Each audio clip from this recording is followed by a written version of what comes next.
Ermənistan Silahlı Qüvvələrinin kəşfiyyat qrupu Azərbaycan-Ermənistan dövlət sərhəddini pozmağa cəhd göstərərkən bölmələrimizin puskusuna düşür. Dekabrın 29-da səhər saatlarında Çingiz dövlət sərhəddini pozmağa cəhd göstərən düşmənin kəşfiyyat qrupunun təxribat pozuculuq fəaliyyətinin qarşısını alarkən sərrast atəşlə 3 erməni döyüşçünü məhv edir. Birini isə həmin andaca ağır yaralayır. 4-cü yaralı erməni zabiti isə yanvarın 16-sında ölür. Erməni təxribatının qarşısını alarkən Çingiz qəhrəmancasına həlak olur. Düşmən 3 həftədən çox bütün beynəlxalq normaları pozaraq onun cansız bədənindən belə ehtiyat edərək geri qaytarmaqdan imtina edir.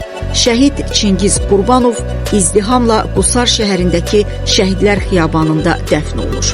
Azərbaycanın ərazi bütövlüyünün qorunub saxlanılmasında xüsusi xidmətlərinə və döyüş tapşırığını yerinə yetirərkən göstərdiyi şəxsi igidliyə görə ölümündən sonra Azərbaycanın milli qəhrəmanı adına layiq görülür. Biz Çingizlə fəxr edirik. Bütün Azərbaycan Çingizlə fəxr edir.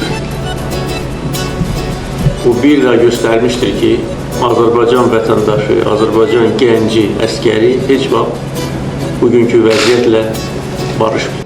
Çingiz bilirdi ki, o ölümə getdi. Yəqin ki, bilirdi ki, o qeyri-bərabər döyüşdən salamat çıxmayacaq.